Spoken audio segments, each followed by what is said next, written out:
Yasodanandana Brajajana Ranjana Yasodana Jamuna Tiravanachari Jamuna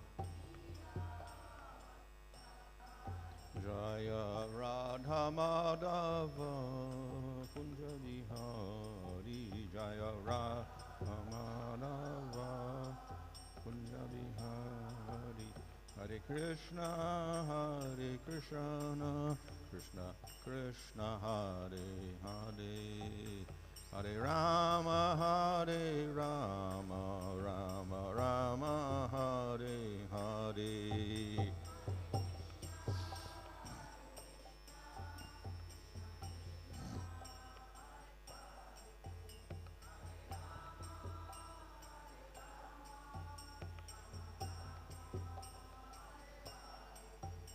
Jaya Prabhupada, Prabhupada, Prabhupada, Jaya Prabhupada, Jaya.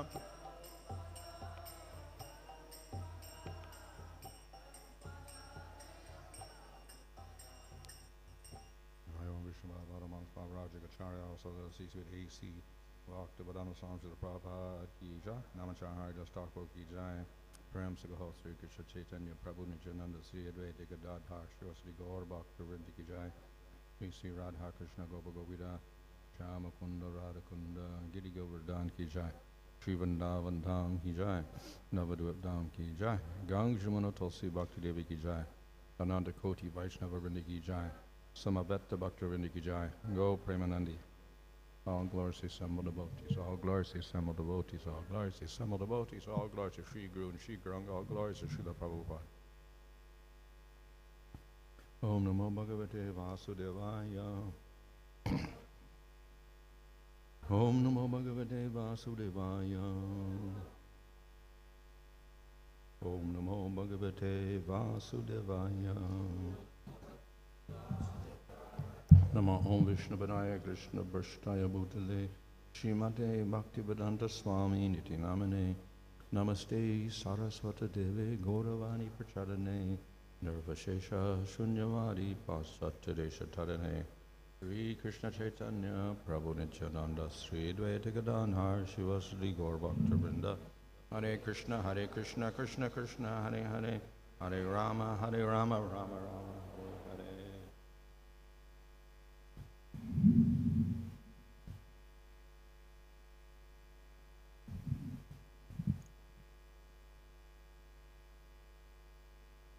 Reading from Srimad Bhagavatam, Canto 11, Chapter 28, Verse 36, ātmānam ātma-sammoho yad vikalpas tu kevale ātman rite svam ātmānam avalambo na yasya hi.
Etāvān, whatever, ātma, of the self, sammohaḥ, delusion, yet, which, vikalpa, idea of duality, two, but, kevale, in the unique, ātman, in the self, rite, without, svam, that very, ātmānam, self, avalambaḥ, basis, na, there is not, yasya, of which, he, indeed. Translation: whatever apparent duality is perceived in the self is simply the confusion of the mind. Indeed, such supposed duality has no basis to rest upon apart from one's own soul. Purport: as explained in verse 33 of this chapter, the eternal self is neither assumed nor lost, since every living entity is an eternal reality. And the word vikalpa, or duality, here refers to the mistaken idea that the spirit soul is partly composed of matter in the form of the gross body or subtle mind. It is thus that foolish person consider the material mind, body or mind, to be an intrinsic or fundamental component of the self. In fact, the living entity is pure spirit without any tinge of matter. Consequently, the false ego, which is generated by the false identification with matter, is a mistaken identity imposed upon the pure self, spirit soul. The sense of ego, or I am, in other words, the sense of one's individual identity, comes from the spirit soul because there is no possible basis for such self-awareness. By studying one's false sense of ego, one can analytically understand that there is a pure ego which is expressed by the words ahaṁ, brahmāsmi, I am pure spirit soul. One can easily understand in a similar way that there is a supreme spirit soul, the personality of Godhead, who is the omniscient controller of everything. Such understanding in Kṛṣṇa consciousness constitutes perfect knowledge as described here by the Lord. Translation: whatever apparent duality is perceived in the self is simply the confusion of the mind. Indeed, such supposed duality has no basis to rest upon apart from one's own soul. So this verse is speaking of the bewilderment caused by duality. இங்கே இருமையினால் ஏற்படும் திகைப்பை பற்றி இந்த பதத்தில் விளக்கப்பட்டுள்ளது. So literally duality means two. இருமை என்றால் இரண்டு என்று பொருள்படும். Now of course the soul under illusion does not see two, he sees one. மாயையில் இருக்கும் ஆத்மா இரண்டை பார்ப்பதில்லை, ஒன்றாகத்தான் பார்க்கிறது. And that is, he sees the body as the self. அது இந்த உடல்தான் சுயம் என்று கருதுகிறது. But from the other perspective, the actual perspective, we see that the body and the self are quite different. ஆனால் உண்மையில் உடலும் சுயமும் வெவ்வேறானவை என்பதை நாம் புரிந்து கொள்கிறோம். So to perceive the body as different from the self, that is not illusion, that's reality. எனவே உடல் சுயத்திலிருந்து வேறுபட்டது என்று புரிந்து கொள்வது மாயை அல்ல, அதுவே உண்மையாகும். But when we confuse the two and we think the body is the soul, this is where we have sammohaḥ or illusion. ஆனால் குழப்பத்தினால் உடல்தான் ஆத்மா என்று நாம் கருதினால் இதுதான் மாயை அல்லது சம்மோகம் என்று அழைக்கப்படுகிறது. And that illusion itself is based upon consciousness. அந்த மாயை உணர்தலின் அடிப்படையில் ஏற்படுகிறது. Because consciousness says I am the body, so that idea that I am the body, that consciousness there is an aspect of the soul itself. நான் இந்த உடல் என்று நம்முடைய உணர்வு தான் நமக்கு புகட்டுகிறது. எனவே இது ஆத்மாவிலேயே புதைந்துள்ள ஒரு கருத்தாக இருக்கிறது. So ultimately the illusion is caused by the mistake of the ātman or the jiva. இறுதியாக இந்த தவறானது ஆத்மாவினால் தான் ஏற்படுகிறது. In that sense we can say the jiva is contaminated with ignorance. இவ்விதமாக ஜீவாத்மா அறியாமையால் கலங்கப்பட்டுள்ளது என்று நாம் கூறலாம். At the same time, we should not think that the ātma becomes contaminated with matter. அதே சமயத்தில் ஆத்மா ஜடத்தால் கலங்கப்படுகிறது என்றும் நாம் கருதக்கூடாது. Because we also have the expression that the ātma is pure. ஏனென்றால் ஆத்மா தூய்மையானது என்றும் நமக்கு கற்றுத்தரப்பட்டுள்ளது. And the ātma is unchanging. ஆத்மா மாற்றமடையாதது. Ātma is fixed. ஆத்மா நிலையானது. So therefore it never changes its essential nature. அதனுடைய இயல்பை அந்த ஆத்மா எப்பொழுதும் மாற்றிக்கொள்வதில்லை. So it doesn't really mix with matter, and matter doesn't become part of the jiva at all. எப்பொழுதுமே ஆத்மா ஜடத்தோடு கலப்பதில்லை. ஜடம் எப்பொழுதும் ஜீவாத்மாவின் பகுதியாக ஆவதில்லை. In that sense, the soul is eternally pure. இந்த வழியில் ஆத்மா நித்தியமாக தூய்மையாக இருக்கிறது. But we see that the jivas become subject to ignorance, and then they get covered with the gross and subtle bodies. ஆனால் ஜீவாத்மா அறியாமைக்கு உட்படுத்தப்படுகிறது. அந்த ஜீவாத்மா ஸ்தூல மற்றும் சூட்சம சரீரத்தால் கவரப்படுகிறது. So in that sense, we do see there is a combination of the jiva with matter. எனவே இவ்விதமாக ஜீவாத்மாவும் ஜடமும் கலப்பதை நாம் உணர்கிறோம். In that sense, we can say, yes, there is some impurity imposed upon the ātma. இவ்விதமாக சில வகையான கலங்கங்கள் ஆத்மாவின் மேல் செலுத்தப்படுகிறது என்று நாம் கூறலாம். Nevertheless, we see it is a covering. இருப்பினும் அது ஒரு திரைதான் என்பதை நாம் காண்கிறோம். Which we can say is, we call that upadi. இதை நாம் உபாதி என்று அழைக்கிறோம். So it's not actually the ātma, but there's some other factor coming in which covers or distorts the ātma. இது ஆத்மா மட்டுமல்ல, அதை தாண்டி சில காரணிகள் உள்ளே வந்து ஆத்மாவை மறைக்கிறது. So the jiva, in a sense, combines with the gross and subtle bodies via the consciousness, that is the ahaṁkara. ஜீவாத்மா அகங்காரம் மூலமாகத்தான் ஸ்தூல மற்றும் சூட்சம சரீரங்களோடு கலக்கிறது.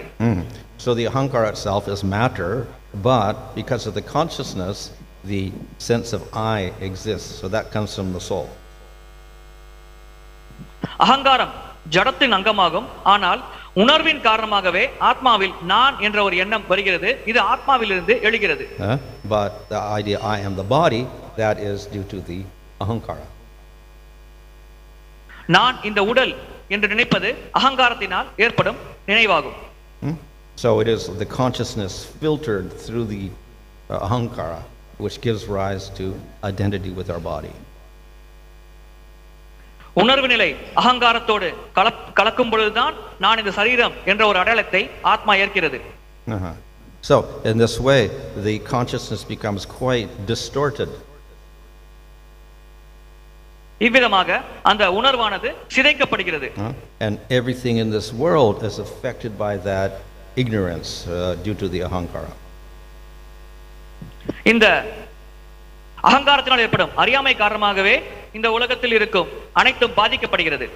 At the same time, it's all due to the ātma. The consciousness of the ātma is present everywhere. அதே சமயத்தில் ஆத்மாவில் இருக்கும் உணர்வின் மூலமாகத்தான் இவை அனைத்தும் நிகழ்கிறது. So it is like having a light, a colorless light, and we put a glass in front of it, let's say a blue glass, then everything becomes blue. வெள்ளை நிற ஒளியை ஒரு நீல கண்ணாடியின் மூலமாக செலுத்துவதன் மூலம் நாம் அனைத்தும் நீலமாக தெரிவதை பார்க்க முடிகிறது. So the light is still there, but it is changed to some degree. The color is different. அங்கே ஒளியானது இருக்கிறது, ஆனால் அதன் நிறம் மாற்றமடைகிறது. So in any case, the influence of the ātma is there. So due to the consciousness, we perceive objects and we're thinking of things, etc. We have knowledge. All this is because of ātma. எப்படி இருப்பினும் ஆத்மாவின் தாக்கம் இருக்கத்தான் செய்கிறது. ஆனால் உணர்வின் காரணமாக நாம் பொருட்களை பார்க்கிறோம், அதை புரிந்து கொள்கிறோம். இவை அனைத்தும் ஆத்மா இருப்பதினால் தான் நிகழ்கிறது. But it's all affected by the ahaṁkara. இவை அனைத்தும் அகங்காரத்தினால் பாதிப்பு அடைகிறது. Which is a type of ignorance. அகங்காரமும் ஒரு வகையான அறியாமையே. So therefore all the consciousness, all the knowledge that a jiva gains in this world is affected by that ignorance. ஜீவாத்மா இந்த உலகத்தில் பெரும் அனைத்து ஞானமும் இந்த அறியாமையால் பாதிப்புக்கு உள்ளாகிறது. So in this way, all the jivas in the material world, due to their karmas, they get gross and subtle bodies, and consequently they're affected by this ignorance. இவ்விதமாக இந்த உலகில் இருக்கும் ஜீவாத்மாக்கள் அனைத்தும் தங்களின் கர்ம வினைகள் காரணமாக ஸ்தூல மற்றும் சூட்சும சரீரங்களை பெறுகிறார்கள். அவர்கள் அறியாமையின் ஆதிக்கத்திற்கு உட்படுத்தப்படுகிறார்கள். So this is one function of maya. இது மாயின் ஒரு வகையான செயல்பாடாகும். That is ignorance. இது அறியாமை. Surprisingly, maya also has another function, vidya, knowledge. ஆச்சரியப்படும் வகையில் மாயைக்கு இன்னொரு செயல்பாடும் உள்ளது, அது ஞானம் அல்லது வித்யா. So though we usually condemn maya as being ignorance, it has another function called vidya or knowledge. வழக்கமாக நாம் மாயை அறியாமை என்று கண்டித்தாலும் அதற்கு இன்னொரு செயல்பாடும் உள்ளது, அது வித்யா அல்லது ஞானம். So in other words, maya has these two aspects, covering up and revealing. வேறு விதமாக கூற வேண்டுமென்றால் மாயைக்கு இந்த இரண்டு செயல்பாடுகளும் இருக்கிறது, ஒன்று மறைப்பது, மற்றொன்று வெளிப்படுத்துவது. So what the vidya does in maya, within maya, the vidya allows the jiva to understand, I'm not the body. இந்த வித்யா அல்லது ஞானமானது மாயையில் செயல்படும் பொழுது அந்த வித்யா ஆத்மா தான் சரீரம் அல்ல என்பதை உணர்வதற்கு உதவியாக இருக்கிறது. So we cannot condemn maya really because it has this knowledge within it. இந்த ஞானத்தை மாயை உள்ளடக்கி இருக்கும் காரணத்தினால் நாம் மாயை கண்டிக்க முடியாது. So in other words, though the Supreme Lord produces maya and then the jivas fall into ignorance, that same maya also helps the jiva get out of ignorance. வேறு விதமாக கூற வேண்டுமென்றால் மாயை பரமபுருஷ பகவானினால் ஏற்படுத்தப்படுகிறது, ஜீவாத்மா மாயையால் அறியாமைக்கு உட்படுத்தப்படுகிறது. ஆனால் அதே மாயை மூலமாகத்தான் ஜீவாத்மா ஞானத்தை பெற்று ஒளிக்கு திரும்பி செல்ல முடிகிறது. In other words, built into the material world is a mechanism for getting out of the material world. வேறு வார்த்தைகள் கூற வேண்டுமென்றால் இந்த ஜட உலக ஏற்பாடானது ஒரு வகையான ஏற்பாட்டின் மூலமாக ஜீவாத்மா இந்த ஜட உலகை விட்டு வெளியேறுவதற்கு உதவியாக இருக்கிறது. So we can never criticize the Lord for manifesting maya in material world, because within there he's given a solution to it also by having opportunity to get out. எனவே பகவான் இந்த உலகத்தில் மாயை வைத்திருப்பதை நாம் குறை கூற முடியாது, கண்டிக்க முடியாது. ஏனென்றால் பகவானே இந்த மாயையிலிருந்து தப்பிப்பதற்கு ஒரு வழியையும் நமக்கு வழங்கியுள்ளார். However, it's not that knowledge is everywhere. இருப்பினும் ஞானம் அனைத்து இடங்களிலும் உள்ளது என்று நாம் கூற முடியாது. It manifests when the jiva becomes sattvic. ஒரு ஜீவாத்மா சத்வீக குணத்தை அடையும் பொழுது அந்த ஞானமானது வெளிப்படுத்தப்படுகிறது. And only when it's a human being who becomes sattvic, then that knowledge will manifest. ஒரு மனித சரீரம் பெற்ற ஆத்மா சாத்விக நிலையை அடையும் பொழுதுதான் அந்த ஞானமானது வெளிப்படுகிறது. And thus a person who is sattvic in nature, then he will appreciate that he's not the body, he is the soul. சாத்வீக இயல்போடு இருக்கும் ஒரு நபர் தான் உடல் அல்ல ஆத்மா என்பதை புரிந்து கொண்டு அதை பாராட்டுகிறார். So this can take place independent of scriptural knowledge. இது சாஸ்திர ஞானம் இல்லாமல் கூட சுதந்திரமாக கூட ஒரு ஜீவாத்மாவில் ஏற்படலாம். But the problem is to get to sattva itself is also a little difficult. ஆனால் பிரச்சனை என்னவென்றால் சாத்வீக குணம் என்ற நிலையை அடைவது கூட சற்று கடினமாக உள்ளது. So most of the people in the world are tamasic and rajasic, and very few are sattvic. இந்த உலகத்தில் பெரும்பாலான மக்கள் தமோ மற்றும் ரஜோகுணத்தின் அடிப்படையில் செயல்படுகிறார்கள். வெகு சிலரே சாத்விக குணத்தின் அடிப்படையில் செயல்படுகிறார்கள். And there's no natural progression by which a person starts out tamasic, then becomes rajasic, then becomes sattvic. It doesn't automatically happen. ஒரு நபர் தமோ குணத்திலிருந்து ரஜோகுணத்திற்கும் ரஜோகுணத்திலிருந்து சத்துவ குணத்திற்கும் முன்னேற்றம் அடைவது தன்னிச்சையாக நடக்கும் செயல் அல்ல.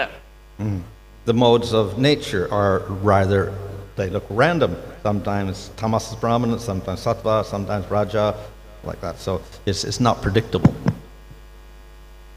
இந்த முக்குணங்கள் ஒரு சமயத்தில் ரஜோகுணமாகவும் ஒரு சமயத்தில் தமோ குணமாகவும் ஒரு சமயத்தில் சத்துவ குணமாகவும் செயல்படுகிறது.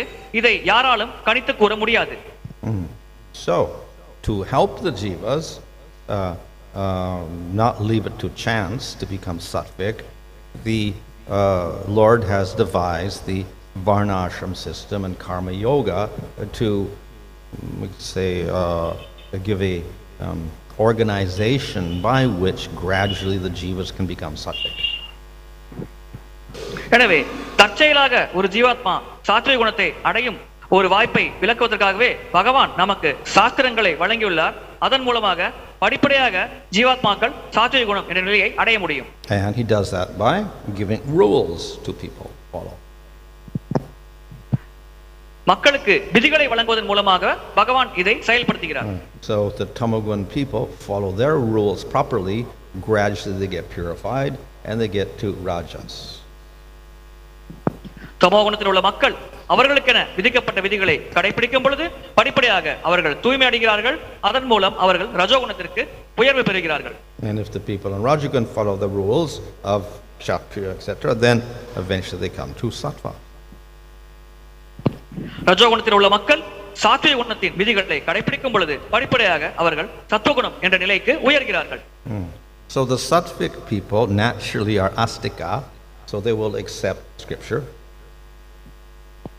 சாத்விக குணத்தில் இருக்கும் மக்கள் ஆஸ்திகர்களாக இருக்கிறார்கள். எனவே அவர்கள் சாஸ்திரத்தை ஏற்பார்கள். So not only the sattva will reveal ātma, etc., but they have the advantage of scripture to make things a lot quicker. சத்துவகுணத்தின் மூலமாக நான் ஆத்மா என்று ஒரு கருத்தை புரிந்து கொள்வதோடு மட்டுமல்லாமல் சாஸ்திரத்தை படித்துக்கொண்டு முன்னேற்றம் அடைவதற்கும் அவர்களுக்கு வாய்ப்பானது வழங்கப்படுகிறது. So through a person in sattva following the scriptures, then he can become fixed in the understanding he's not the body, he is ātma. சத்துவகுணத்தில் இருக்கும் ஒரு நபர் சாஸ்திரங்களை பின்பற்றும் பொழுது அவர் தான் உடல் அல்ல ஆத்மா என்ற கருத்தை ஆழமாக புரிந்து கொண்டு அதில் நிலை பெறுகிறார். And the scriptures provide a system for making that knowledge steady. That is jnana yoga. சாஸ்திரத்தில் ஞான யோகம் என்ற ஒரு வழிமுறை வழங்கப்பட்டுள்ளது. இதன் மூலமாக ஒருவர் அந்த ஞானத்தில் நிலையாக நிலைத்து இருக்க முடியும். And that is the subject of this chapter. இதுவே இந்த அத்தியாயத்தில் விளக்கப்படும் கருத்தாகும். So the nature of the material world allows one to get up to sattva and realize ātma to some degree, but then the process of jnana yoga will speed up that process and make the person steady in realization of ātma. எனவே இந்த உலகத்தின் இயல்பே ஒருவர் சத்துவகுணத்திற்கு முன்னேற்றமடைந்து தான் ஆத்மா என்று உணர்வதாகும். ஆனால் ஞான மார்க்கத்தை அல்லது ஞானயோக மார்க்கத்தை ஒருவர் கடைபிடிக்கும் பொழுது இந்த ஒரு செயல்பாடானது வெகு விரைவாக நடைபெறுகிறது. But we understand here that the person qualified for jnana yoga is the sattvic person. ஆனால் இங்கிருந்து நாம் புரிந்து கொள்வது ஞான யோகத்துக்கு ஒரு தகுதி பெற்றார் என்றால் அவர் சாத்வீகமான நபர் என்பதை நாம் புரிந்து கொள்கிறோம். So a person who's followed karma yoga and becoming sattvic, becoming brahman, then he is qualified for jnana yoga. கர்ம யோகத்தை கடைபிடித்து ஒருவர் சாத்வீக குணம் பிராமணர் என்ற நிலையை அடைந்தால் அவர் ஞான யோகத்தை பயிற்சி செய்ய தகுதி பெறுகிறார். So though Maya itself has within it vidya, we can say it's a little bit rare because it's only with those people practicing jnana yoga that it becomes steady, and the jnana yogis are very rare. மாயை வித்யாவை தன்னுள் ஒரு அங்கமாக வைத்திருந்தாலும் அது ஞான யோகத்தை பயிற்சி செய்யும் யோகிகளுக்கு மட்டுமே எளிதாக பெறப்பட முடிகிறது. ஆனால் ஞான யோகத்தை பயிற்சி செய்பவர்கள் மிக மிக அரிதானவர்களாக இருக்கிறார்கள். Nevertheless, this is, we can say, inbuilt within Maya, material nature or Maya itself, that the opportunity for getting out of the material world is there. இந்த ஜட உலகத்தை விட்டு வெளியேறும் ஒரு வாய்ப்பானது மாயின் ஒரு அங்கமாகவே உள்ளமைக்கப்பட்டுள்ளது. Another observation here is that the process of jnana yoga also is sattvic. இந்த ஞான யோகம் என்ற வழிமுறையும் சாத்வீகமான ஒரு வழிமுறை தான் என்பதையும் இங்கே நாம் புரிந்து கொள்கிறோம். So then we can argue, well, if jnana yoga is sattvic, how can it lead you to liberation which is beyond sattva? இங்கே ஒருவர் வாதிடலாம், ஞான யோகம் சத்வீகமான குணத்தில் அடிப்படையில் இருக்கிறது என்றால் அது எப்படி ஒருவருக்கு இந்த முக்குணங்களை தாண்டிய முக்தி என்ற ஒரு நிலையை வழங்க முடியும் என்று. The answer is that the process of jnana yoga can lead you up to the top of sattva. இதற்கான விடை, ஞான யோகத்தின் மூலமாக ஒருவர் சத்துவகுணத்தின் மிக உயர்ந்த தளத்தை அடைய முடியும். But it cannot give you liberation. ஆனால் அதனால் முக்தியை வழங்க முடியாது. Sattva cannot give liberation in itself. சத்துவகுணத்தின் மூலமாக ஒருவர் முக்தி பெற முடியாது. So in other words, that vidya is there, but that which arises from sattva nature, that is not enough to give you liberation. வேறு விதமாக கூற வேண்டும் என்றால், சத்துவகுணத்தின் மூலமாக ஒருவர் ஞானத்தை பெற முடியும், ஆனால் அந்த ஞானத்தை வைத்துக்கொண்டு ஒருவர் முக்தி அடைய முடியாது.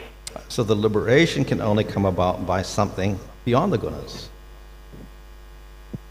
இந்த முக்தியானது இந்த முக்குணங்களை கடந்த ஒன்றிலிருந்து தான் நாம் பெற முடியும். So what is beyond the gunas? இந்த முக்குணங்களை கடந்து என்ன உள்ளது? We could say Brahman. நாம் பிரம்மன் என்று கூறலாம். So but then if we say, well, Brahman gives the yogi or the jnani liberation, he cannot do so because Brahman has no perception. ஆனால் பிரம்மம் தான் ஒரு ஞானிக்கும் யோகிக்கும் முக்தியை வழங்குகிறது என்றால் உண்மையில் பிரம்மனால் அப்படி செய்ய முடியாது. ஏனென்றால் பிரம்மன் எதையும் புரிந்து கொள்ள முடியாது. Brahman has no mercy. பிரம்மனிடம் கருணை இருப்பதில்லை.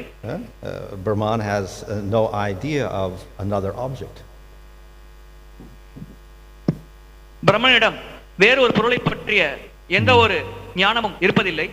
So the only way that jiva gets the liberation is mercy of the Lord.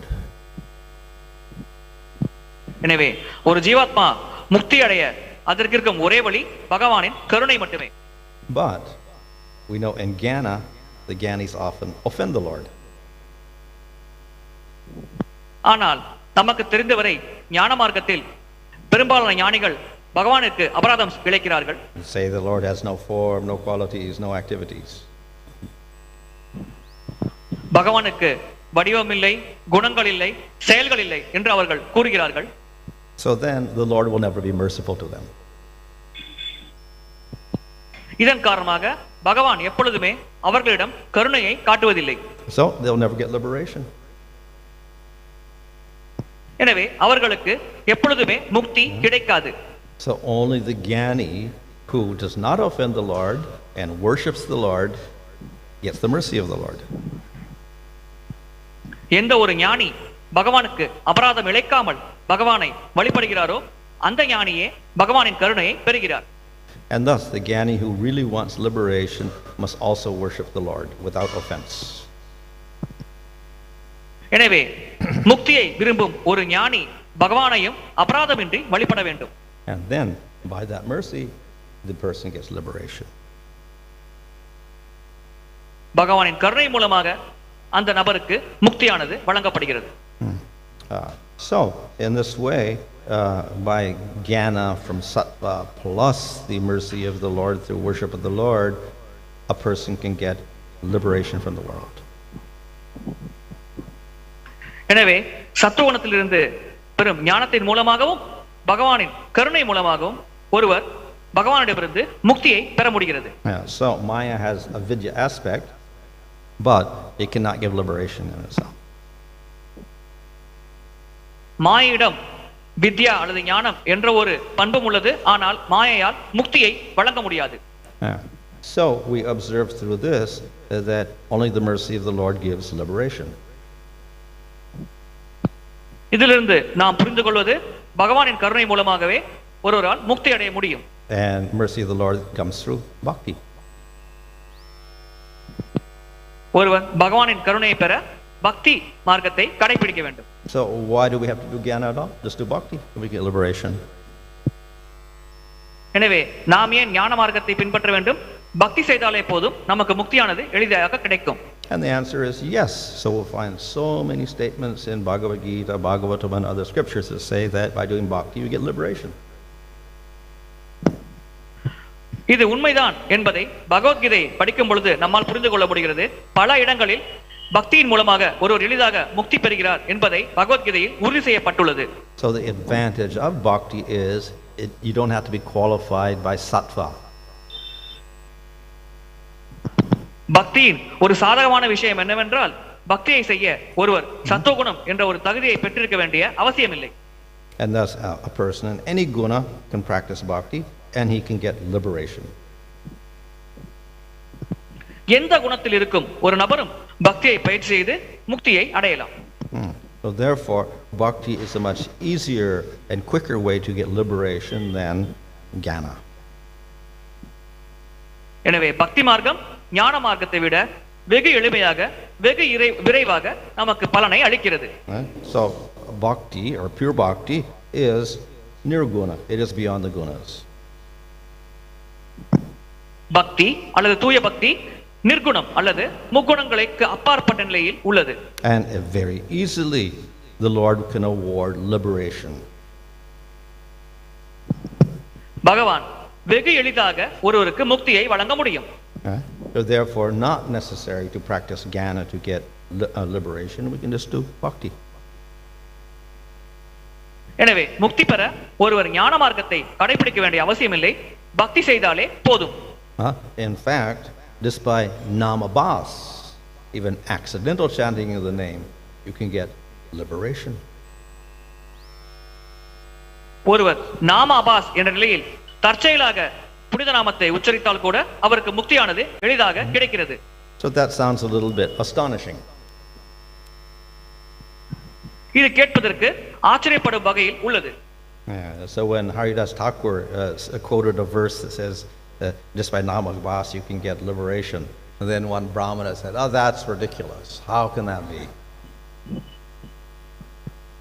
Haridas Thakur நாம அபாஸ் நிலையில் ஒருவர் ஜபம் செய்தால் கூட அவர் எளிதாக முக்தி அடைவார் என்று கூறிய பொழுது ஒரு பிராமணர் அதை மறுத்து கூறினார், இது சாத்தியமில்லை, இது எப்படி நடக்கும் என்று கேட்டார். Gyanis and yogis, they must practice for many years and then they get liberation. ஞானிகளும் யோகிகளும் பற்பல ஆண்டுகள் பயிற்சி செய்த பிறகே அவர்களுக்கு முக்தியானது கிடைக்கிறது. Liberation is not so cheap that anyone can get it. முக்தி என்பது ஒரு மலிவான விஷயம் அல்ல, யார் வேண்டுமானாலும் அதை பெற முடியும் என்று நாம் நினைக்க கூடாது.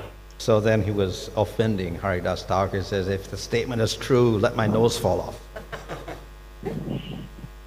இதன் பிறகு அந்த பிராமணர் ஹரிதாஸ் தாக்கூருக்கு ஒரு அபராதம் இழைத்தார். இந்த நீங்கள் கூறுவது உண்மையா இருந்தால் என்னுடைய மூக்கு அறுபடட்டும் என்று கூறினார். Then a few days later he got leprosy and his nose fell off. சில நாட்களுக்கு பிறகு அந்த பிராமணருக்கு தொற்று நோய் ஏற்பட்டது. அதன் பிறகு அவருடைய மூக்கு அறுபட்டு கீழே விழுந்தது. So yes, even accidental chanting of the name can give liberation. That is the power of bhakti. தற்செயலாக நாம ஜபத்தில் ஒரு ஈடுபட்டால் கூட அவருக்கு முக்தியானது எளிதாக கிடைக்கிறது. இதுவே பக்தியின் சக்தியாகும். But that is not the goal of the devotee. ஆனால் பக்தர்களின் இலக்கு அதுவல்ல. In fact, the devotees reject liberation.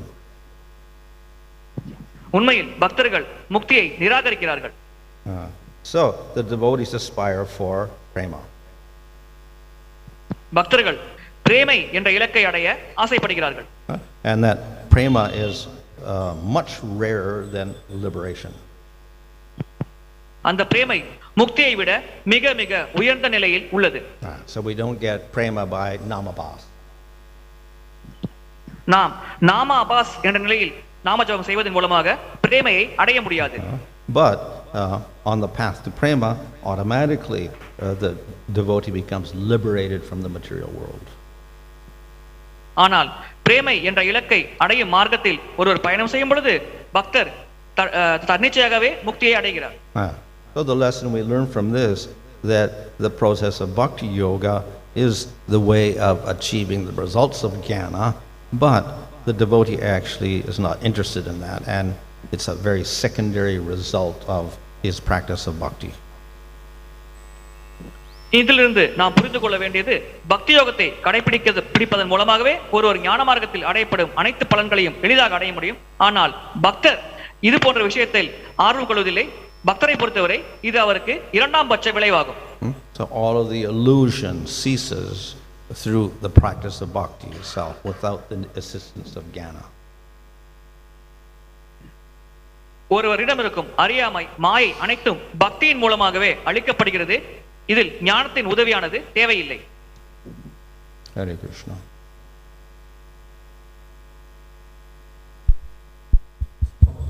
So see, Maharaj, soul is pure, okay, but how soul is getting contamination? Is it because of the association with the gunas or because of the choice? ஆத்மா தூய்மையானது, ஆனால் அது எவ்வாறு களங்கமடைகிறது? குணத்தின் கலவையினாலயா அல்லது தேர்வினாலா? Ultimately, it is the desire of the jiva. இறுதியாக அது ஜீவாத்மாவின் ஆசையை பொறுத்தே அமைகிறது. Where does the desire come from? இந்த ஆசை எங்கிருந்து வருகிறது? Well, the jiva by nature is conscious. A conscious entity has his own will, has his own independence, has his own desires by nature. ஜீவாத்மாவின் இயல்பே உணர்வோடு இருப்பது. உணர்வோடு இருக்கும் ஒரு உயிர்வாளி அதற்கென தனிப்பட்ட ஆசைகள், தனிப்பட்ட சுதந்திரமானதை கொண்டுள்ளது. Why does he desire to enjoy matter? அந்த ஜீவாத்மா ஜடத்தை அனுபவிக்க வேண்டும் என்றும் கூட ஆசைப்பட வாய்ப்புள்ளது. Jivas are subject to ignorance. They can make mistakes. ஜீவாத்மாக்கள் அறியாமைக்கு உட்படுத்தப்பட்டுள்ளது. எனவே ஜீவாத்மாக்கள் தவறளிக்க கூடும். Some jivas eternally choose the Lord. No problem. They're the nityasiddhas. சில ஜீவாத்மாக்கள் நித்தியமாக பகவானை தேர்ந்தெடுக்கிறது. அதனால் அவர்கள் நித்தியமாக பகவானின் சேவையில் ஈடுபடுத்தப்படுகிறார்கள். Some jivas choose matter. They're the nityabaddhas. சில ஜீவாத்மாக்கள் ஜடத்தை தேர்வு செய்கிறார்கள். அவர்கள் நித்திய பக்தர்கள். So it's because the nature of the jiva is tatastha that some will choose one way, some will choose the other way. ஜீவாத்மாவின் இயல்பே ததாஸ்த சக்தி என்ற காரணத்தினால் ஒரு சிலர் பகவானை தேர்ந்தெடுப்பார்கள், ஒரு சிலர் மாயையை தேர்ந்தெடுப்பார்கள்.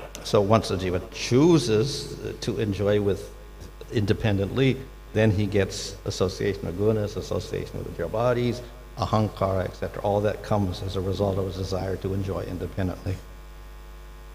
ஒரு ஜீவாத்மா சுதந்திரமாக அனுபவிக்க வேண்டும் என்று ஆசைப்பட்ட உடனேயே அதற்கு ஸ்தூல சரீரம், சூட்சும சரீரம் போன்றவை வழங்கப்படுகிறது. குணங்களோடு தொடர்பு ஏற்படுகிறது. சுதந்திரமாக அனுபவிக்க வேண்டும் என்ற ஆசை ஏற்படுகிறது. See, when you say that the jiva choice, jiva choosing, one jiva choosing to the Lord and one jiva choosing to this material world and to enjoy independent of the Lord.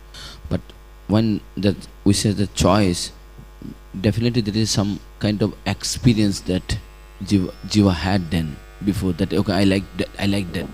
Without that experience, how he will have choice? Well, when we talk about choice, சில ஜீவாத்மாக்கள் பகவானை தேர்வு செய்கிறது. சில ஜீவாத்மாக்கள் ஜட உலகை தேர்வு செய்கிறது. இங்கே தேர்வு என்று நாம் கூறும் பொழுது அந்த ஜீவாத்மா தனக்கு முன்னால் ஏற்பட்ட அனுபவத்தை வைத்துக் கொண்டுதானே தேர்வு செய்கிறது. அந்த அனுபவத்தை நாம் எப்படி புரிந்து கொள்வது? we cannot talk about a first choice because the jivas are eternal. முதல் ஒரு ஜீவாத்மா செய்த தேர்வை பற்றி நம்மால் பேச முடியாது. ஏனென்றால் ஜீவாத்மாக்கள் நித்தியமானவை. But we can talk about a continuous choice. தொடர்ச்சியாக ஜீவாத்மாக்கள் செய்யும் தேர்வை பற்றி நம்மால் பேச முடியும். So in every day of Brahma, of every single universe in the past, whatever, jiva had choice. And as I mentioned previously, avatars are there, scripture is there, manus are there, devotees are there, avatars come, etc., etc. So you have choices throughout the day of Brahma. But many things we don't want. பிரம்மதேவரின் ஒவ்வொரு நாளிலும் ஒவ்வொரு பிரபஞ்சத்திலும் ஜீவாத்மாவிற்கு தேர்வு செய்யும் வாய்ப்பானது வழங்கப்படுகிறது. சாஸ்திரங்கள் உள்ளது, அவதாரங்கள் வருகிறது, மனுக்கள் வருகிறார்கள். எனவே ஜீவாத்மாக்கள் தேர்வு செய்ய பல சந்தர்ப்பங்கள் வழங்கப்படுகிறது. ஆனால் ஒவ்வொரு சந்தர்ப்பத்திலும் ஜீவாத்மா இதெல்லாம் எனக்கு வேண்டாம் என்று ஜட உலகையே தேர்வு செய்கிறது. So to help them get out of ignorance, then the manus establish varnashram system, karma yoga, so that gradually they can come up to sattva and realize, oh, I'm not the body, I'm the soul. At least that far they can go. எனவே அறியாமையிலிருந்து ஜீவாத்மாவை காப்பதற்காகவே மனுக்கள் வர்ணாசிரம தர்ம முறை, கர்மயோகம் போன்றவற்றை ஸ்தாபிக்கிறார்கள். இதன் மூலம் ஜீவாத்மாக்கள் படிப்படியாக தான் இந்த உடல் அல்ல, ஆத்மா என்று புரிந்து கொண்டு பகவானுக்கு சேவை செய்ய உதவியாக இருக்கிறது. And the devotees are there to preach bhakti at all times. பக்தர்கள் பக்தியை பற்றி பிரச்சாரம் எப்பொழுதும் செய்து கொண்டிருக்கிறார்கள். So if the jiva keeps refusing, what can be done? ஆனால் தொடர்ச்சியாக இவை அனைத்தையும் ஜீவாத்மா நிராகரித்துக் கொண்டே இருந்தால் நம்மால் என்ன செய்ய முடியும்? Use this nitya, baddha, nitya, mukta. Because of this first time that we cannot understand. What? That no, first that experience, because of this we use the nitya, is eternally liberated, eternally this conditioned. Yeah. Because of this. Yeah. Though the word nitya baddha is a little misleading, because nitya means in the past and in the future, but it doesn't mean that necessarily. In the past, but not the future, possible. நித்திய பத்தா, நித்திய சித்தா என்றால் நித்தியமான பக்தர்கள், நித்தியமான சித்தர்கள், முக்தியடைந்த ஆத்மாக்கள் என்று குறிப்பிடப்படுகிறதே. இதை புரிந்து கொள்ள சற்று கடினமாகிறதே என்ற கேள்வி. அதற்கு மகராஜர் என்பதில், நித்தியமான பக்தர்கள் என்றால் அவர்கள் கடந்த காலத்தில் பக்தர்களாக இருக்கலாம், தற்காலத்திலும் இருக்கலாம், ஆனால் வருங்காலத்தில் கண்டிப்பாக பக்தர்களாக இருக்க வேண்டும் என்ற அவசியம் இல்லை. So in, I think, Paramatma Sandarbha, Jiva Goswami does not use the word nitya baddha, because that would imply that eternally in the future also. பரமர்ப்ப சந்தர்ப்பாவில் ஜீவ கோஸ்வாமி நித்திய பக்தா என்ற வார்த்தையை பயன்படுத்துவதில்லை. ஏனென்றால் அதன் பொருள் வருங்காலத்திலும் ஜீவாத்மா பக்தர்களாகவே இருக்கும் என்பதாகும். Because of the word nitya siddha, then it means in the past and in the future. So if we were nitya baddha, then it would imply in the past and the future also. So it's not a proper term in one sense. So he doesn't use that term. நித்திய சித்தா என்றால் கடந்த காலத்திலும் வருங்காலத்திலும் அவர் முக்தியடைந்த நிலையில் இருக்கிறார் என்று பொருள். ஆனால் நித்திய பக்தா என்றால் கடந்த காலத்திலும் தற்காலத்திலும் அவர் பந்தப்பட்டிருக்கிறார், ஆனால் வருங்காலத்தில் பந்தப்பட்டிருக்கிறார் என்ற பொருளை நாம் ஏற்க முடியாது. We can say anadi baddha. அனாதி பத்தா என்று கூறலாம். Regarding another question, like Manasi, you can heard this story that even the Namavasa also can give liberation. So we see that devotees are chanting Hare Krishna Mahantam maybe 20 or 30 years. Can you also say that they are above liberation? Haridas Thakur கதையிலிருந்து நாமாபாஸ் நிலையில் ஹரிதாஸ் தாக்கூர் கதையிலிருந்து நாமாபாஸ் நிலையில் ஜாபம் செய்தால் கூட ஒருவருக்கு முக்தியானது வழங்கப்படும் என்று புரிந்து கொள்கிறோம். சில பக்தர்கள் தொடர்ச்சியாக 20 ஆண்டுகள் 30 ஆண்டுகளாக ஜபத்தில் ஈடுபடுகிறார்கள். எனவே அவர்களுக்கும் வெகு எளிதாக முக்தி கிடைக்கும் என்று நாம் கருதலாமா? So can you say that they are above liberation? Devotees. Yeah. So the karmas is not such a difficult thing to destroy. கர்ம வினையை அழிப்பது வெகு கடினமான ஒரு விஷயம் அல்ல. For instance, Ajamil got rid of his karmas past, present, future simply by saying, I name my son Narayana. அஜமிலர் தன்னுடைய மகனுக்கு நாராயணர் என்ற பெயரை வைப்பதன் மூலமாகவே, அதை அழைப்பதன் மூலமாகவே தன்னுடைய கடந்த கால, நிகழ்கால, எதிர்கால கர்ம வினையிலிருந்து விடுதலை அடைந்தார். So he was liberated in the sense that Yamadutas couldn't give him any karma. அவரிடம் யமதூதர்கள் எந்த விதமான கர்மத்திற்கான தண்டனையும் வழங்க முடியவில்லை. அந்த வகையில் அவர் முக்தி பெற்றவராக இருந்தார். But that effect was there because he had not committed any aparadhas. ஆனால் இந்த ஒரு பலனானது அவருக்கு ஏன் கிடைத்தது என்றால் அவர் அபராதங்களின்றி நாம ஜபத்தில் ஈடுபட்டார். So if there are some aparadhas from past life or whatever, then the effect is not so immediate. நம்முடைய கடந்த கால வாழ்விலோ அல்லது தற்காலத்திலோ சில அபராதங்கள் இருந்தால் இந்த பலனானது நமக்கு உடனடியாக கிடைக்காது. But even if all the karmas are destroyed, as in the case of Ajamil, he'll continue to live with his material body and he will continue to experience different distresses and whatever like a normal person. அஜமிலன் உதாரணத்தில் விளக்கப்பட்டுள்ளது போல நம்முடைய கர்ம வினைகள் அனைத்தும் அழிக்கப்பட்டால் கூட நாம் தொடர்ச்சியாக இந்த ஜட உலகில் ஜட சரீரத்தோடு தான் வாழ்கிறோம். சாதாரண மனிதர் சந்திக்கும் அனைத்தையும் நாமும் சந்திக்கிறோம். So even if a person has destroyed all of his karmas and Yamaraj cannot touch him, still he will have a body and he will go through certain effects, which is like a pattern of karma. எனவே ஒரு நபரின் கர்மவினை முற்றிலுமாக அழிக்கப்பட்டு யமராஜரால் அவரை தீண்டக்கூட முடியாது என்ற ஒரு நிலையை அவர் அடைந்தாலும் அவர் தொடர்ச்சியாக வாழ்ந்து கொண்டிருப்பார். ஒரு குறிப்பிட்ட கர்மவினை வழிமுறையை அவர் படைப்பிடிப்பார். See, like to practice jnana, it is compulsory that one has to come to sattva-guna. So without sattva-guna one cannot practice jnana. So but if someone in rajo-tama-guna wants to practice jnana, someone other, but so it is not possible for him. சத்துவகுணத்தில் இருக்கும் ஒருவர் தான் ஞான மார்க்கத்தை பின்பற்ற முடியும் என்று குறிப்பிடப்பட்டுள்ளது. எனவே ரஜோகுணம் மற்றும் தமோகுணத்தில் இருப்பவர்கள் ஞான மார்க்கத்தை கடைபிடிக்க வேண்டும் என்று ஆசைப்பட்டால் அது அவர்களுக்கு சாத்தியமில்லை என்று நாம் புரிந்து கொள்ளலாமா? Well, part of the practice of jnana is to study Brahma Sutras and Upanishads. Brahmasutra மற்றும் உபனிஷதங்களை படிப்பது ஞான மார்க்கத்தின் ஒரு பகுதியாக கருதப்படுகிறது. And the Sudras are not allowed to study the Vedas. அந்த சூத்திரங்கள் வேதங்களிலிருந்து சாரமாக வழங்கப்படுகிறது. The Vaishyas and Kshatriyas could study the Vedas, but generally they're not very studious. They don't like studying. க்ஷத்ரியர்களும் வைஷ்யர்களும் வேதங்களை படிக்கும் வாய்ப்பை பெற்றிருக்கிறார்கள், ஆனால் பொதுவாக அவர்கள் அதில் மிகுந்த ஆர்வம் காட்டுவதில்லை. So their nature is not to sit down and study Vedanta Sutra for 10 hours a day. ஒரு நாளில் 10 மணி நேரம் அமர்ந்து வேதாந்த சூத்திரம் படிக்கும் இயல்பை அவர்கள் பெற்றிருப்பதில்லை.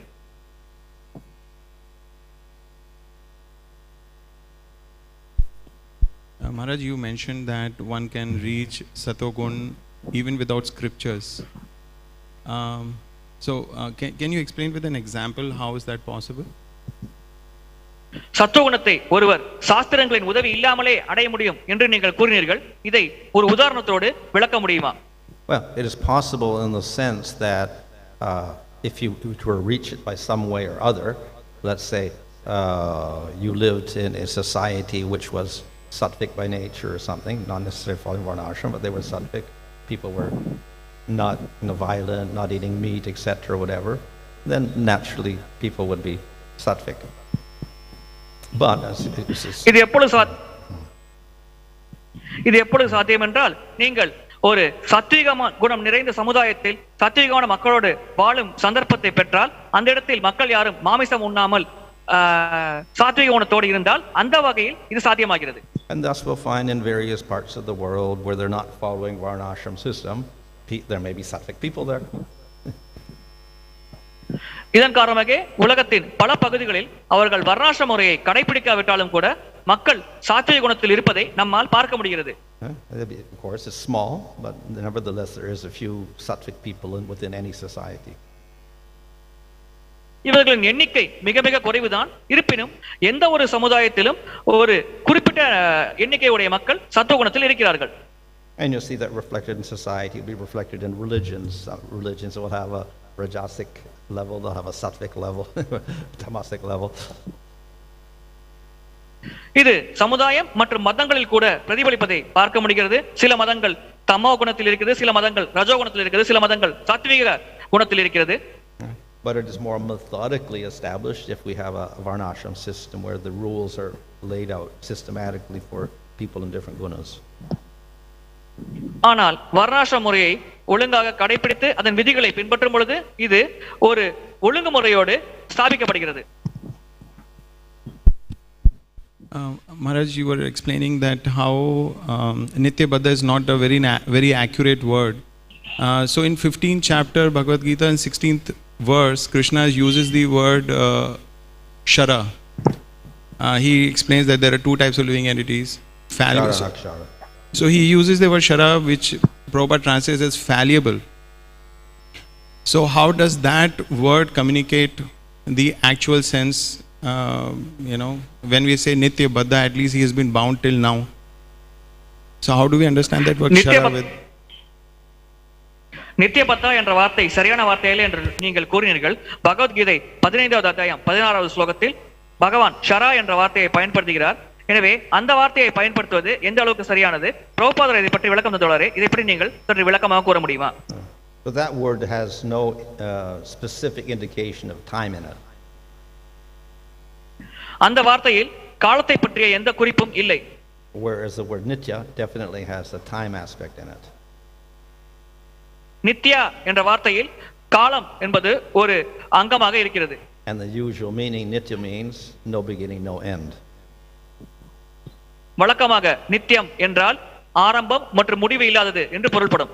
But when we use the word nityabada, yes, we no beginning to the bondage, but can have an end to the bondage. So the meaning is a little bit different. When we say nityasiddha, no beginning, no end to the liberated state. So it's different. So there's a little bit of a problem in using the same term together when they have different meanings. ஆனால் நாம் இந்த நித்யா என்ற வார்த்தையை நித்திய சித்தர்கள் என்று பயன்படுத்தும் பொழுது அவர்கள் ஆரம்பம் மற்றும் முடிவு இல்லாமல் சித்தர் என்ற நிலையில் தான் இருக்கிறார்கள் என்று பொருள்படும். ஆனால் நித்திய பத்தா என்று நாம் பயன்படுத்தினால் ஆரம்பத்தில் அவர்கள் பக்தர்களாக இருந்தார்கள், இப்பொழுதும் இருக்கிறார்கள், முடிவில் அவர்கள் முக்தி அடைய வாய்ப்புள்ளது என்று ஒரு பொருள்படும். எனவே இங்கே சற்று வேறுபாடானது இந்த பொருளின் இந்த வார்த்தையின் அர்த்தத்தில் இருக்கிறது. This question is with respect to your lecture on Prabhupada Disappearance Day, where you were mentioning about that we, as the society is changing, we need to modify our communication so that they still feel that this knowledge, this education, spiritual education is relevant to them. We are experiencing that despite so much effort being put in, we have this exhibition, we have devotees sitting and explaining, but still the end of the day, how many people come back for a course is handful. We may have 400, 500 inquiries, but at the end of the day, we get only 30 or 60 people coming for the program. So, when you were explaining about communication, I was just thinking, what does it really imply in our current times? Yesterday, I met one educationist. So she was saying that the situation has changed dramatically over last 5 years or 10 years, where the whole education system is moving more towards skill-based, occupation-based, getting them ready to do a job. So she was saying that, if you say that if Bhagavad Gita can help them earn money, or Bhagavad Gita can help them get a good job, then definitely there are people who will be very interested in it. But otherwise, as such, spiritual life or, it helps them build values and all, nobody is interested, especially the younger generation. So, my question is, one second. So my question is, how would that communication, our fundamentals remain the same, but how that communication would fit? What kind of communication can fit for this kind of an audience to attract this? நம்முடைய ஞானத்தை மக்களுக்கு வழங்கும் முறையில் காலத்துக்கு ஏற்றாற்போல் மாற்றத்தோடு நாம் செயல்பட வேண்டும் என்று நீங்கள் கூறினீர்கள். நவீன நாகரிக கல்வியில் கூட கல்வியானது காலத்துக்கு ஏற்றாற்போல் மாற்றத்தை கொண்டு வந்துள்ளது. உதாரணத்திற்கு தற்காலத்தில் உடனடியாக வேலை கிடைக்கும் வழியில் கல்வியானது கற்பிக்கப்படுகிறது. எனவே நம்முடைய சாஸ்திர ஞானத்தை எந்த வழியில் மக்களுக்கு நாம் வழங்க வேண்டும், அதன் மூலம் அதிகமான மக்கள் இந்த ஞானத்தை பற்றி பயன்பெற முடியும். So I also mentioned that we have certain principles we cannot change. சில கோட்பாடுகளை நம்மால் மாற்ற முடியாது. So because people are more interested in money and whatever, then we cannot make the movement a money movement, for instance. மக்கள் அதிகமாக பணம் சம்பாதிக்க வேண்டும் என்ற ஒரு எண்ணத்தோடு இருந்தால் நாம் இந்த இயக்கத்தை பணம் சம்பாதிக்கும் இயக்கமாக மாற்ற முடியாது. Or as Prabhupada often say, it's not just for opening hospitals and schools. அடிக்கடி பிரபுபாதர் கூறுவார், மருத்துவமனைகளை திறப்பது, பள்ளிகளை திறப்பது போன்ற செயல்களுக்காக இந்த இயக்கம் இல்லை என்று. So definitely you can get a lot of support for feeding people, for education, for schools, for hospitals, etc. You can get a lot of support for that. இலவச கல்வி, இலவச மருத்துவமனை, இலவசமாக உணவு வழங்குவது போன்றவற்றிற்கு நமக்கு ஆதரவு அதிகமாக கிடைக்கும். But in doing so, if you start changing your goals, then you have a problem. இவ்விதமாக செயல்படும் பொழுது நம்முடைய இலக்கை நாம் மாற்றிக்கொண்டால் நாம் பிரச்சனையை சந்திக்க வேண்டியுள்ளது. Nevertheless, we do have to attract people somehow, so we can use initial things, just like some people come because of suffering, some people come because they want money, some people come they're inquisitive, so we can use different means to attract people. இருப்பினும் நாம் மக்களை ஈர்க்கத்தான் வேண்டும். எனவே மக்களில் சிலர் தங்கள் துக்கத்தை போக்கிக் கொள்வதற்காக வருகிறார்கள், சிலர் பணத்தை சம்பாதிக்க வேண்டும் என்ற ஆசையோடு வருகிறார்கள். இவ்வாறு பல வழிகளில் மக்கள் இஸ்கான் இயக்கத்தை நோக்கி ஈர்க்கப்படுகிறார்கள். But then eventually we do have to reveal that all this is useless. இருப்பினும் இறுதியாக இவை அனைத்தும் பயனற்றது என்பதையும் நாம் அவர்களுக்கு வெளிப்படுத்த வேண்டும். Now definitely not all people are going to be interested in spiritual life in any yuga even. நிச்சயமாக எந்த யுகத்திலும் அனைத்து மக்களும் ஆன்மீக வாழ்க்கையில் ஆர்வமுடையவர்களாக இருப்பதில்லை. And therefore we do have karma yoga and jnana yoga, ashtanga yoga as alternatives for the majority of the population.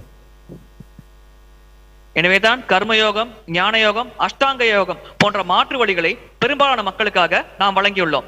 But they're not practical in Kali Yuga. ஆனால் கலியுகத்தில் இவை நடைமுறையில் பயிற்சி செய்வது மிக மிக கடினம். So we can somehow adapt the bhakti yoga so that people in all interests of the karma yoga, jnana yoga, whatever level they're at, they can all participate. எனவே பக்தி யோகத்தை ஒரு ஏற்புடைய வழியில் நாம் வழங்கினால் அதன் மூலம் இந்த கர்மயோகம், ஞான யோகத்தில் ஆர்வமுடைய மக்கள் அனைவரும் பக்தி யோகத்தில் ஈர்க்கப்பட வேண்டும் என்பதே நமது குறிக்கோள். So if we want to get more people, yes, we can preach many different things to people with some bhakti yoga in it. But if we want to get the real people practicing, then we have to present the pure thing also. So we may present different things to different people. நாம் நிறைய மக்கள் இந்த பக்தி யோகத்தை ஏற்க வேண்டும் என்று ஆசைப்பட்டால் இந்த பக்தி யோகத்தில் வேறு பல விஷயங்களும் கலந்து கற்பிக்கப்படலாம். அதன் மூலம் நிறைய மக்கள் தங்களுடைய ஆர்வத்துக்கு ஏற்ற போல் இந்த பக்தி யோக முறையை கடைபிடிப்பார்கள். ஆனால் நமக்கு தூய பக்தர்கள் மற்றும் நேர்மையான பக்தர்கள் மட்டுமே வேண்டும் என்று ஆசைப்பட்டால் நாம் இதில் எந்த கலப்படமும் செய்யாமல் நம்ம ஆசிரியர்கள் குறிப்பிட்ட வழியில் அதே கற்பிக்க வேண்டும். So we have a little problem in ISKCON, like in the Constitution, and defining who is a member. ISKCON அமைப்பில் நமக்கு ஒரு சில பிரச்சனையும் உள்ளது. திட்டமிடும் பொழுது யார் இந்த உறுப்பினர் என்பதில் நமக்கு சில கருத்து வேறுபாடு ஏற்படலாம். So if we want to get real narrow, then we say one who's taken initiation, one who's done this, all the rules, they're the members. உதாரணத்திற்கு நாம் கூறலாம், தீட்சை எடுத்த மக்கள், பயிற்சியை மிக சிரத்தையாக செய்யும் மக்கள், அவர்களே உண்மையான உறுப்பினர்கள் என்றும் கூட நாம் கூறலாம். But if we want to take a broad base, as they do in many religions of the world, then we say anyone who say I accept Kṛṣṇa and I accept ISKCON, then they're a member. பரந்த கண்ணோட்டத்தில் நாம் பார்க்க வேண்டும் என்றால் நாம் கூறலாம், யார் ஒருவர் நான் கிருஷ்ணரை ஏற்கிறேன், அவரை எஜமானனாக ஏற்கிறேன் என்று கூறினாலும் அவரும் இஸ்கான் அமைப்பின் அங்க உறுப்பினர் என்றும் நாம் கூறலாம். They may have various impure reasons for accepting Kṛṣṇa or accepting ISKCON or whatever, but we accept them because they're at least worshiping Kṛṣṇa. அவர்கள் கிருஷ்ணரையும் இஸ்கானையும் ஏற்பதற்கு பல களங்கமான காரணங்கள் இருக்கலாம். இருப்பினும் நாம் அவர்களை இஸ்கான் மற்றும் இஸ்கான் அமைப்பின் உறுப்பினராக ஏற்கிறோம். ஏனென்றால் அவர்கள் குறைந்தபட்சம் கிருஷ்ணரை ஏற்கிறார்கள். So therefore, when we talk about preaching, then we can see that there are certain goals for certain levels. For the broadest base, then the preaching has to be very broad and general, and for those who are more particular, then we're very precise in the philosophy. எனவே பிரச்சாரமானது ஒரு பக்தரின் நிலைக்கு ஏற்ற போல் வழங்கப்பட வேண்டும். அடிப்படையான நிலையில் பிரச்சாரம் செய்யும் பொழுது பொதுவாக நாம் மிக எளிமையான கோட்பாடுகளை கற்பிக்கிறோம். ஆனால் அந்த பக்தரின் நிலைக்கேற்ப அந்த கோட்பாடுகள் மற்றும் பிரச்சாரம் கற்பிக்கும் முறையானது மாற்றமடைந்து கொண்டே இருக்கிறது. And the thing about bhakti is nothing is ever lost. So the people that are on the lower edges or the broadest base, there's nothing wrong because at least they're getting some exposure, and maybe next lifetime they become more committed. பக்தியை பொறுத்தவரை ஒருவருக்கு நஷ்டம் என்பது ஏற்படாது. எனவே ஒருவர் பக்தியின் ஆரம்ப நிலையில் இருந்தால் கூட அவர் அடுத்தடுத்த பிரிவுகளில் அவருடைய நிலையில் முன்னேற்றம் அடைந்து பக்தியில் இலக்கை அடைய முடியும் என்று நாம் கருதுகிறோம்.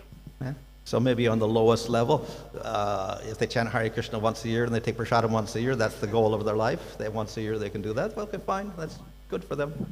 Then next lifetime they progress, whatever like that. So மிக தாழ்ந்த நிலையில் இருப்பவர்கள் ஒரே ஒரு முறை ஹரே கிருஷ்ண மந்திரத்தை ஜபித்து பிரசாதத்தை ஏற்கொண்டால் கூட அது போதுமானது. ஏனென்றால் வருடத்துக்கு ஒரு முறை செய்தால் கூட அவர்கள் படிப்படியாக பக்தியில் முன்னேற்றம் அடையும் வாய்ப்பானது அவர்கள் பெறுகிறார்கள். Online questions, please. Hare Krishna Maharaj, this is Swarna Madhav Das. We have 100 plus participants online. We have, I think, quite a lot of questions. How much time? I don't know. Just we request you to just answer a few questions. First question is from Kalanidhi Das. If Atma imparts consciousness to Ahankara and Ahankara is material, how does its material experience get transferred to Atma? And then how can we claim that Atma is never contaminated by matter? அகங்காரத்திற்கு ஆத்மாவிடமிருந்து உணர்வு பெறப்படுகிறது என்று கருதினாலும் அகங்காரம் பௌதிகமானது. எனவே பௌதிகமான ஒன்று ஒரு அனுபவத்தை வைத்துக்கொண்டு எப்படி ஆத்மாவானது மாற்றத்திற்கு உட்படுத்தப்படுகிறது, அவ்வாறு இருக்கையில் நாம் எப்படி ஆத்மா தூய்மையாக இருக்கிறது, அசுத்தம் அடைவதில்லை ஜடத்தினால் என்று எப்படி கூறுகிறோம்? But the consciousness of the ātma pervades the body and the mind and the ahankara, etc. So it's via that medium of the consciousness that we get ahankara or senses or whatever knowledge penetrating to the atma through the medium of its consciousness. ஆத்மாவானது இந்த உணர்வை இந்த உடல் மனம் அனைத்து இடங்களுக்கும் தருகிறது. எனவே இந்த உணர்வின் மூலமாகத்தான் நாம் அந்த அகங்காரத்தை பெறுகிறோம். How that consciousness does that is difficult to understand because science itself will not be able to explain it. ஆனால் இதை இந்த உணர்வு எப்படி செய்கிறது என்று புரிந்து கொள்வது மிக மிக கடினம். ஏனென்றால் விஞ்ஞானத்தால் கூட இதை பற்றி சரியாக விளக்க முடியவில்லை. But the nature of consciousness, it can pervade the body. ஆனால் உணர்வின் இயல்பே அது இந்த மொத்த உடலுக்கும் உடலிலும் பரவியுள்ளது. Unfortunately, that consciousness is affected by ignorance. ஆனால் துரதிர்ஷ்டவசமாக அந்த உணர்வானது அறியாமையால் பாதிப்புக்கு உட்படுத்தப்படுகிறது. So all of the information that the atma gets is affected by this ignorance and the identifying enjoyment as enjoyment of the body, etc. எனவே இதன் காரணமாக ஆத்மா பெறும் அனைத்து தகவல்களும் அறியாமையின் அடிப்படையில் வழங்கப்படும் தகவல்களாக இருக்கிறது. இதன் காரணமாகவே ஆத்மா இந்த உலகத்தை அனுபவிக்க வேண்டும், ஜட உடலை வைத்துக் கொண்டு அனுபவிக்க வேண்டும் என்று கருதுகிறது. Thank you, Maharaj. Then this question from YouTube: how to overcome offensive mentality? அபராதம் செய்ய வேண்டும் என்ற எண்ணத்திலிருந்து எப்படி மீண்டெழுவது? Well, offense ultimately is due to non-acceptance of the Supreme Lord and non-acceptance of Bhakti and non-acceptance of devotees. பரமபுருஷ பகவான் பக்தி மற்றும் பக்தர்களை ஏற்காத காரணத்தினால்தான் அபராதமானது ஒருவரிடம் ஏற்படுகிறது. So if we accept them all nicely, seriously, then we won't commit offense. நாம் இவை மூன்றையும் நேர்மையாக ஏற்றுக்கொண்டால் நாம் அபராதம் இழைக்க மாட்டோம். Thank you, Maharaj. This is from Sureshwar Srinivas Prabhu. When a jnani falls down from his position due to offense to understand the Lord, can we say this is also mercy of the Lord to correct the jiva? ஒரு ஞானியானவர் அபராதம் இழைக்கும் காரணத்தினால் தன்னுடைய நிலையிலிருந்து வீழ்ச்சி அடைந்தால் அது பகவானை புரிந்து கொள்வதற்காக பகவான் வழங்கும் கருணை என்று கூறலாமா?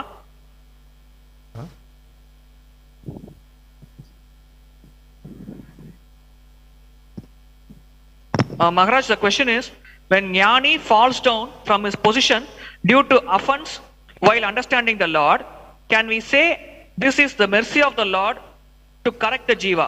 Well, like I guess we can say the mercy of the Lord is to kill the demons or whatever like that, in one sense. Of course, the offense just has its natural result, that's all also. Well, we don't have to call it mercy, but it has this result. அபராதத்திற்கு இந்த விளைவு இருக்கிறது, ஆனால் பகவானின் கருணை என்று கூற முடியாது. அசுரர்களை கொல்வது போன்ற செயல்கள் மூலமாக பகவான் கருணை வழங்குகிறார் என்று கூறலாம், ஆனால் இந்த இடத்தில் அவ்வாறு நாம் கருத முடியாது. The follow-up question on the same thing: is the destination awarded according to the degree of offense? ஒருவரின் இலக்கு அவருடைய அபராதத்தின் தன்மைக்கு ஏற்றாற் போல் வழங்கப்படுகிறதா? Degree of offense. If based on the degree of offense, is the destination awarded? Oh, yeah.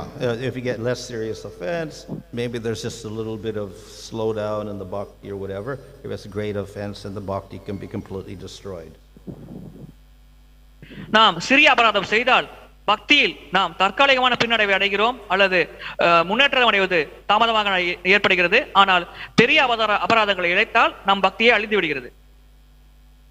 Thank you, Maharaj. This is from Srinivas Nitai Prabhu. Maya functions through two potencies, that is the Prekshatmika Shakti and Avaratmika Shakti. The question is, what is the potency of Maya that reveals knowledge known as. மாயை இரண்டு வகைகளில் செயல்படுகிறது. ஒன்று பிரக்ஷேபாத்மிகா சக்தி, மற்றொன்று அவராணாத்மிகா சக்தி. அவ்வாறு இருக்கையில் மாயை எந்த சக்தியின் மூலமாக ஞானத்தை வெளிப்படுத்துகிறது? Question is, what is this, the potency which reveals the knowledge, what is it called? What is the potency by which Maya reveals the knowledge to devotees? That is What the is it question. called actually? What is it called actually? What is it called? Vidya. We have Vidya. avidya, avidya and vidya are the two functions of Maya. வித்யா என்ற சக்தியின் மூலமாகவே மாயையானது மக்களுக்கு அறியாமையை விலக்கி ஞானத்தை வழங்குகிறது. Okay, this is from Sri Devi Gaurangi Mataji. Some ISKCON speakers actually preach that we need to be in Sattva-guna to practice Bhakti. But we heard just now that Bhakti is independent of gunas. Can you please clarify? இஸ்கானில் சில பிரச்சாரகர்கள் நாம் பக்தியை பயிற்சி செய்ய வேண்டும் என்றால் சத்துவகுணத்தில் இருக்க வேண்டும் என்று குறிப்பிடுகிறார்கள். ஆனால் இதற்கு ஒருவர் ஒரு பட்டியலோடு நல்ல குணத்தின் ஒரு பட்டியலே கடைபிடிக்க வேண்டியிருக்கிறது. இதற்கு தங்களின் விளக்கம் என்ன? Well, can start bhakti in any position, so therefore we say striyo vaisasya sudras tepiyanti parangatim. If it was only people in sattva, we could say only Brahmins can go to Kṛṣṇa, but we don't say that. பக்தியை நாம் எந்த நிலையில் வேண்டுமானாலும் பயிற்சி செய்யலாம். நாம் பிராமணர்கள் மட்டுமே அல்லது ஞானம் பெற்றவர்கள் மட்டுமே பகவானை அடைய முடியும் என்ற ஒரு பெரும்பாலான கூற்றை ஏற்பதில்லை. Now, sattva may be favorable for bhakti. சத்துவகுணம் பக்திக்கு சாதகமான ஒன்றாக இருக்கலாம். Because we have sense control, non-violence, so many things there which are favorable. ஏனென்றால் அங்கே நமக்கு புலனடக்கம், அஹிம்சை போன்ற பல நல்ல விஷயங்களை கடைபிடிக்க வேண்டியுள்ளது. But sattva guna saguna, and it binds you also to the material world. ஆனால் சத்துவகுணமும் ஒரு குணமே, அதுவும் நம்மை இந்த பௌதிக உலகத்தில் கட்டுண்ட நிலையில் வைக்கிறது. And also can give rise to impersonal jnana. அதே சத்துவகுணத்திலிருந்து ஒருவர் அரூபரமனை பற்றிய ஞானத்தை அடையும் நிலையையும் அடையலாம். So our goal is not to become fixed in sattva, because then we may become an impersonalist instead of a devotee. நம்முடைய இலக்கு சத்துவகுணத்தில் நிலை பெறுவதல்ல. ஏனென்றால் நாம் அந்த நிலையிலிருந்து அரூபரமத்தை கடைபிடிக்கும் ஞானி என்ற நிலையை அடையலாம். நம்முடைய இலக்கு பக்தராக ஆவதுதான். So in Nectar Devotion, Rupa Goswami says there in the first section there that cultivating good qualities, which will also be sattvic qualities, is not an anga of bhakti. இதன் காரணமாகவே ரூப கோஸ்வாமி அவர்கள் பக்தி ரசாமத சிந்துவில் குறிப்பிடுகிறார்கள், நல்ல குணங்களை வளர்த்துக் கொள்வது பக்தியின் ஒரு அங்கம் அல்ல என்று. Thank you, Maharaj. Swarnamada Prabhu. Last question. Last question. Last question. Yeah, sorry. This is from Renuka Mataji. Please explain the difference of doing bhakti in Sattva-guna and doing pure bhakti. சத்துவகுணத்தில் செய்யும் பக்திக்கும் தூய பக்திக்கும் உள்ள வேறுபாட்டை சற்று விளக்கமாக கூறவும். Sattvic bhakti, yeah? Pure bhakti. Oh, yeah. So sattva gun bhakti is described by Kapila Deva in the 3rd canto.